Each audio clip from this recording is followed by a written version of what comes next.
Assalamualaikum warahmatullahi wabarakatuh. Selamat pagi Ibu Bapak dosen dan teman-teman semua. Salam sejahtera bagi kita semua.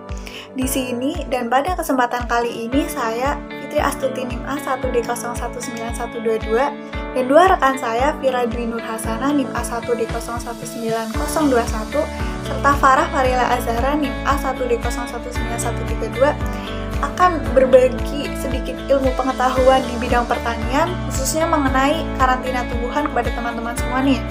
Nah, di sini itu kita akan membahas mengenai the business of plant health and quarantine, sanitary and phytosanitary atau SPS.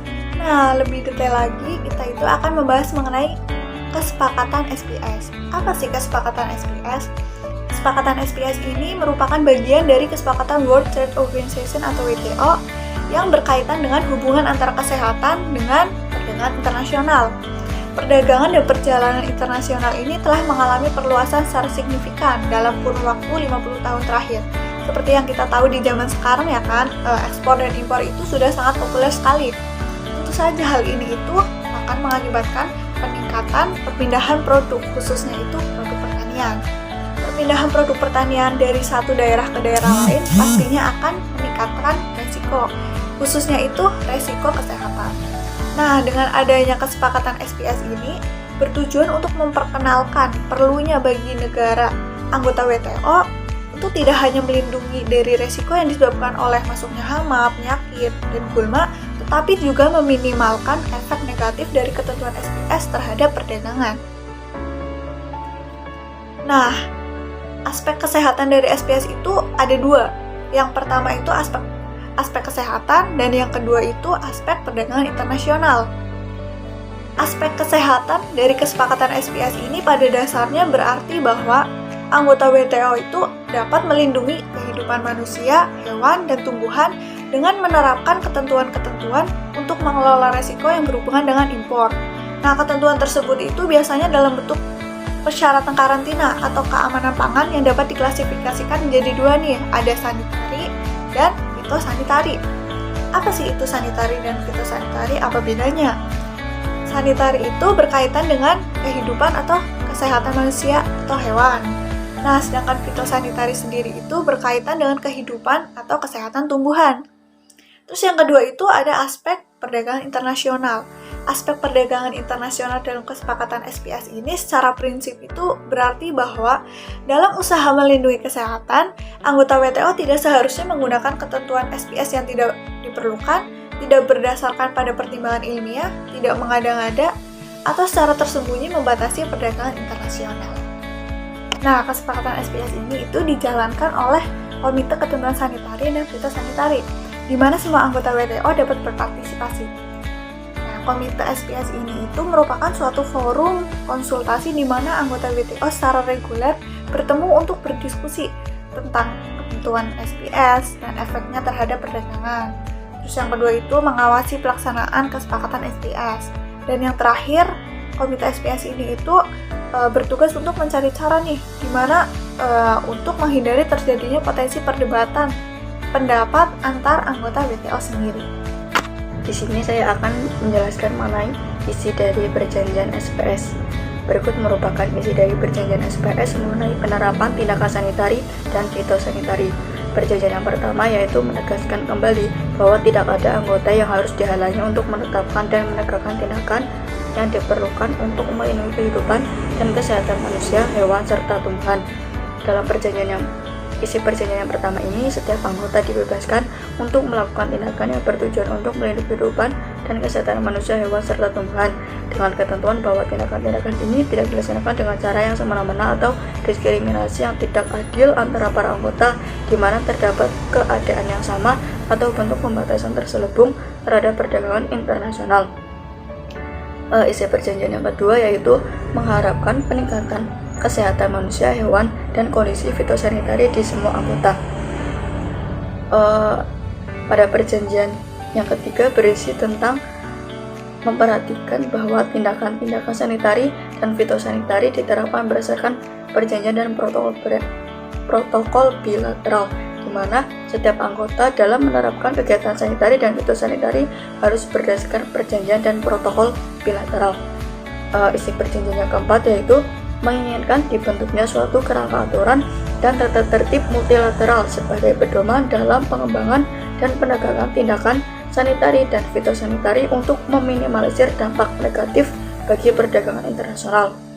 Adapun isi perjanjian yang kelima yaitu menimbang bahwa standar, pedoman, dan rekomendasi internasional dapat memberikan kontribusi penting dalam hal sanitari dan fitosanitari. Isi perjanjian yang keenam yaitu menginginkan dilanjutkan penggunaan tindakan-tindakan sanitari dan fitosanitari yang telah diharmonisasikan antara para anggota berdasarkan standar, pedoman, dan rekomendasi yang dikembangkan oleh organisasi-organisasi internasional yang relevan. Organisasi tersebut meliputi Codex Alimentarius Commission, International Office of Epizootics, dan organisasi-organisasi internasional relevan yang bekerja dalam rangka Konvensi Perlindungan Tanaman Internasional. Dalam kata lain, tanpa mewajibkan para anggota untuk mengubah tingkat kelayakan perlindungan mereka bagi kehidupan dan kesehatan manusia, hewan, serta tumbuhan. Isi perjanjian yang ketujuh yaitu menimbang bahwa para anggota dari negara berkembang dapat menghadapi kesulitan tertentu dalam memenuhi tindakan sanitari dan fitosanitari dari negara importir, dan sebagai konsekuensi dalam mengakses pasar serta dalam merumuskan dan melaksanakan tindakan-tindakan sanitari dan fitosanitari di wilayah-wilayahnya sendiri, serta mengharapkan untuk membantu upaya mereka dalam hal ini. Jadi, kesepakatan SPS diharapkan dapat membantu mereka dalam upaya fitosanitari dan fitosanitari. Isi perjanjian yang ke-8 yaitu mengharapkan untuk menjabarkan peraturan mengenai penerapan ketentuan GATT yang berhubungan dengan penggunaan tindakan sanitari dan fitosanitari, khususnya ketentuan-ketentuan dalam pasal 20 BE 1. Adapun tujuan dari persetujuan GATT yaitu untuk menciptakan suatu iklim dalam perdagangan internasional yang aman, jelas bagi bisnis, serta untuk menciptakan liberalisasi perdagangan yang berkelanjutan di dalam penanaman modal lapangan kerja dan menciptakan iklim perdagangan yang sehat. Apa sih yang dikatakan dalam kesepakatan SPS? Jadi, dalam kesepakatan SPS ini mempunyai 14 pasal yang berisi tentang hak dan kewajiban yang telah disetujui oleh anggota WTO. Kesepakatan tersebut juga mempunyai 3 lampiran yang memuat definisi berbagai istilah dan penjelasan dari beberapa kewajiban dalam batang tubuh kesepakatan SPS. Lalu, siapakah yang menjalankan SPS atau kesepakatan sanitari dan fitosanitasi? Jadi, yang menjalankan SPS adalah Komite Ketentuan Sanitari dan Fitosanitasi, di mana semua anggota WTO dapat berpartisipasi.